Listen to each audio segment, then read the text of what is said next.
کیا یہ آخری رمضان ہوگا 2024 کا؟ حضرت محمد صلی اللہ علیہ وسلم نے اپنی امت کو آنے والے ہر قسم کے فتنوں کے بارے میں آگاہ کیا۔ آخری رمضان کا بھی بتایا۔ کیا یہ آخری رمضان ہے؟ بہت سی نشانیاں پوری ہو چکی ہیں، اور سب سے بڑی نشانی یہ ہے کہ بسم اللہ الرحمن الرحیم، ماہ رمضان امت مسلمہ کے لیے اللہ تعالیٰ کا خصوصی انعام ہے۔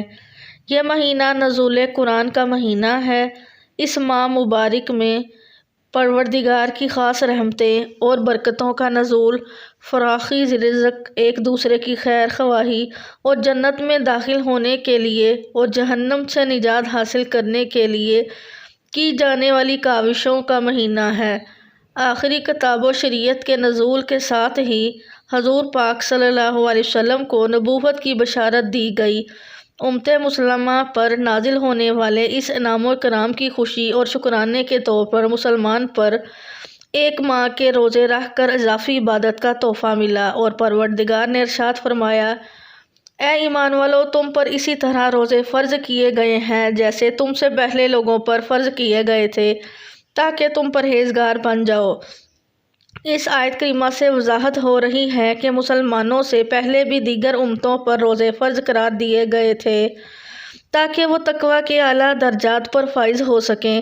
رمضان المبارک کی اہمیت اور رسالت آپ صلی اللہ علیہ وسلم کی اس حدیث مبارکہ سے بہت واضح ہو رہی ہے، جس میں آپ صلی اللہ علیہ وسلم نے فرمایا کہ اگر معلوم ہو جائے کہ رمضان کی کیا اہمیت ہے تو امت تمنا کرے سارا سال ہی روزے ہوں۔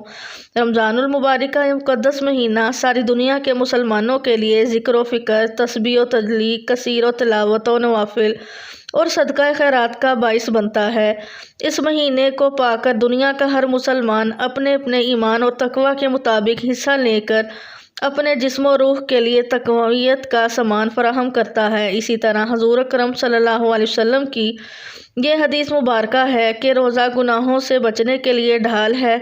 اس حدیث سے صاف واضح ہو رہا ہے کہ روزہ دار صرف اپنے آپ کو کھانے پینے سے ہی نہیں روکتا، بلکہ روزہ دار کو فحش گوئی، بیہودی اعمال، لڑائی جھگڑا اور گالی گلوچ سے پرہیز کرنے کے لیے بھی اجتناب کرنے کا حکم دیتا ہے کہ اگر اس طرح کا کوئی معاملہ روزہ دار کو پیش آ جائے تو وہ مد مقابل کو صرف اتنا ہی کہہ دے کہ میں روزے سے ہوں، اور وہ ایک بہت بڑی معاشرتی برائی سے بچ سکے گا، کیونکہ ایک طرف اگر نیک اعمال کرنا باعث اجر و ثواب ہے تو دوسری طرف برائیوں سے اپنے آپ کو بچانا بھی انتہائی اہم ہے۔ جیسا کہ رسول پاک صلی اللہ علیہ وسلم کا فرمان مبارک ہے کہ آپ نے صحابہ کرام سے ارشاد فرمایا کہ کیا تم جانتے ہو کہ مفلس کون ہے؟ تو صحابہ نے عرض کیا، جو شخص مال صاحب نہ ہو وہ مفلس ہے۔ آپ صلی اللہ علیہ وسلم نے فرمایا کہ میری امت کا مفلس وہ ہے کہ جو وہ قیامت کے دن روزہ، نماز اور زکوٰۃ جیسے اعمال اپنے ساتھ لے کر آئے گا، لیکن اگر اس کے ساتھ اس نے کسی کو گالی دی ہوگی، کسی پر کوئی تہمت لگائی ہوگی، کسی کا مال ناحق کھایا ہو یا کسی کو ناحق قتل کیا ہو تو اس کی نیکیاں مظلوموں میں تقسیم کر دی جائیں گی، اور اگر اس کی تمام نیکیاں ختم ہو جائیں گی تو اس مظلوم کے گناہ اس کے نامہ اعمال میں ڈال دیے جائیں گے۔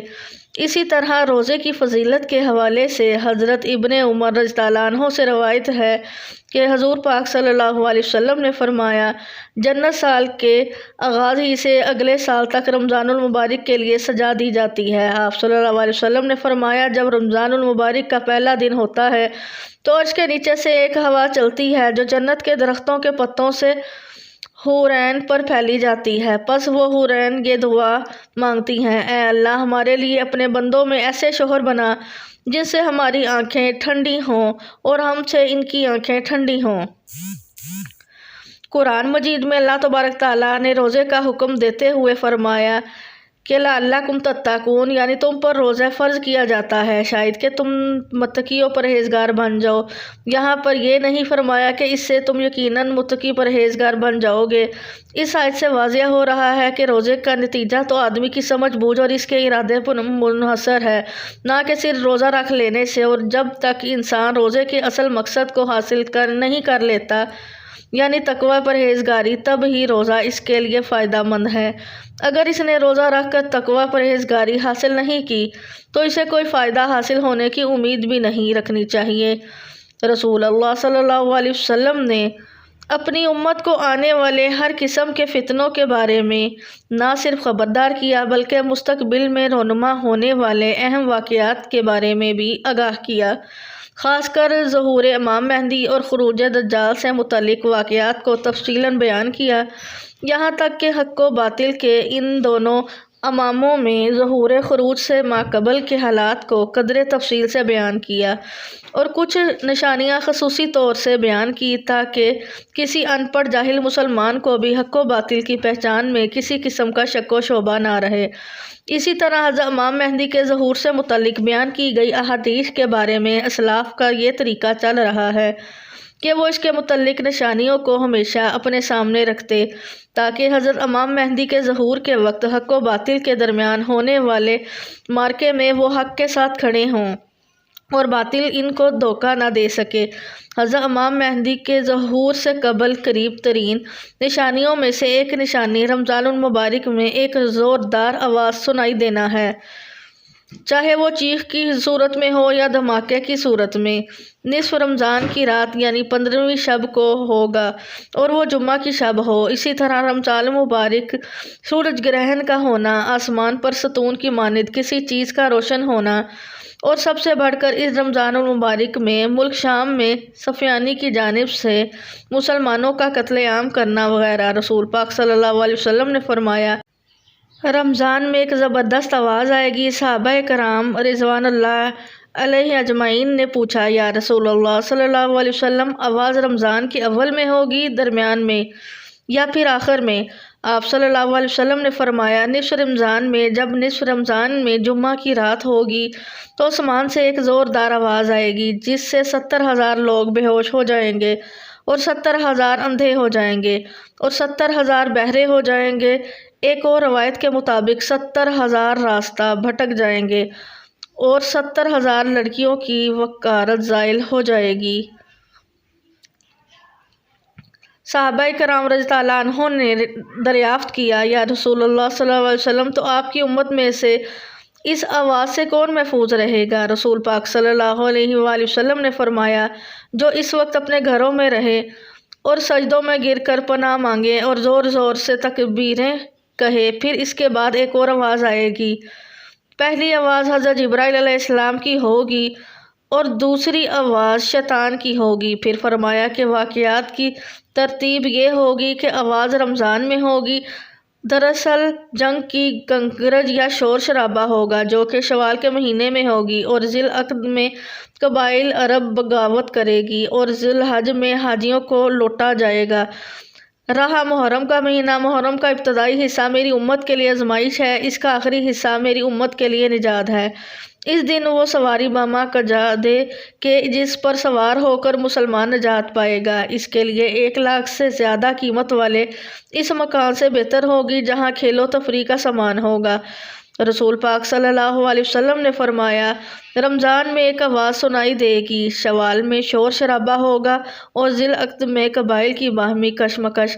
اس سال حاجیوں کو لوٹا جائے گا اور منع میں بڑا کشت و خون ہوگا، بہت سے لوگ قتل کیے جائیں گے۔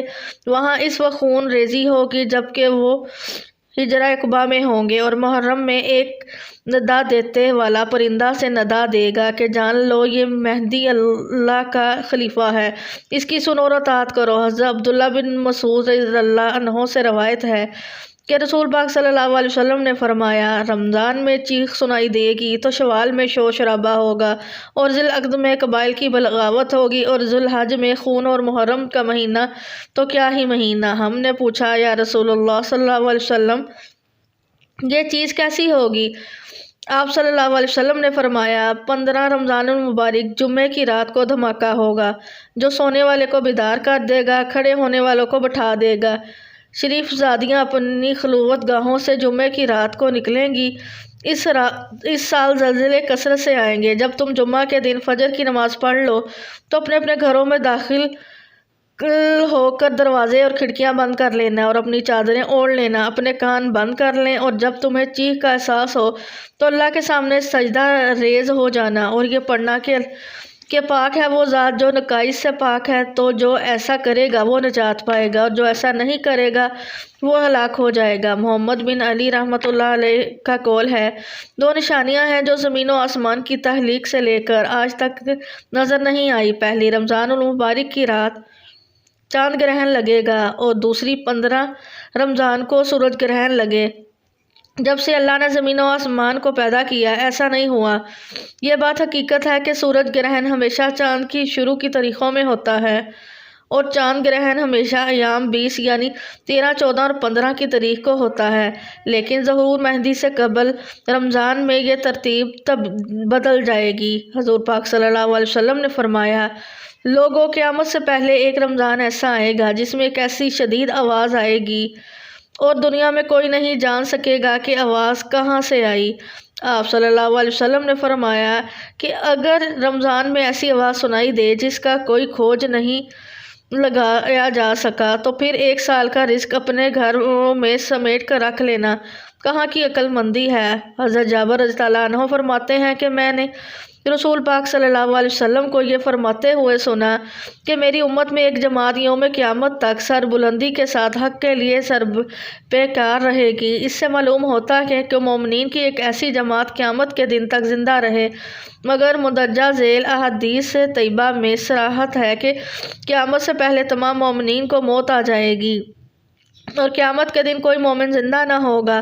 حضرت علی رضی اللہ عنہ سے پوچھا کہ وہ کون سا عمل ہے جسے موت کے وقت ملک الموت انسان کی تعظیم کرتے ہیں، اس کی روح سکون سے قبض کرتے ہیں؟ تو حضرت علی رضی اللہ عنہ نے ارشاد فرمایا، اے شخص، وہ 3 عمل یہ ہیں جو انسان یہ 3 کام کرتا ہے تو فرشتہ موت اس کی تعظیم کرتا ہے، یوں اپنے مالک کے حقیقی سے جا ملتا ہے۔ جب حضور پاک صلی اللہ علیہ وسلم کی وفات کا وقت قریب آیا تو آپ صلی اللہ علیہ وسلم نے فرمایا، کیا میری امت کو موت کی تکلیف برداشت کرنی پڑے گی؟ تو فرشتے نے کہا، جی ہاں، کرنی پڑے گی۔ آپ صلی اللہ علیہ وسلم کی آنکھ مبارک سے آنسو جاری ہو گئے تو اللہ تبارک تعالیٰ نے فرمایا، اے محمد صلی اللہ علیہ وسلم، آپ کی امت اگر ہر نماز کے بعد آیت الکرسی پڑھے گی تو موت کے وقت اس کا 1 پاؤں دنیا میں ہوگا اور وہ دوسرا پاؤں جنت میں ہوگا۔ حضرت سیدنا ابو امامہ رضی اللہ عنہ فرماتے ہیں کہ رسول پاک صلی اللہ علیہ وسلم نے فرمایا، جو شخص ہر فرض نماز کے بعد آیت کرسی پڑھے تو اس کو جنت میں داخل ہونے سے موت کے سوا کوئی چیز نہیں روک سکتی۔ ام المومنین حضرت سیدہ عائشہ صدیقہ رضی اللہ عنہ فرماتی ہیں کہ میں نے رسول پاک صلی اللہ علیہ وسلم کو دیکھا کہ جب آپ صلی اللہ علیہ وسلم سکرات الموت میں مبتلا تھے تو آپ علیہ الصلوۃ کے پاس پانی کا پیالہ رکھا تھا جس میں پانی تھا۔ آپ صلی اللہ علیہ وسلم پیالے میں اپنا ہاتھ ڈبوتے، اپنے چہرے مبارک پر پھیرتے اور یوں فرماتے، اے اللہ، موت کی سختی دور کرنے کے ساتھ میری مدد فرما۔ اللہ رب العزت ہمیں بھی موت کی سختی سے محفوظ فرمائے۔ ناظرین، کمنٹ باکس میں اللہ تعالیٰ کے 99 ناموں میں سے ایک نام ٹائپ ضرور کریں۔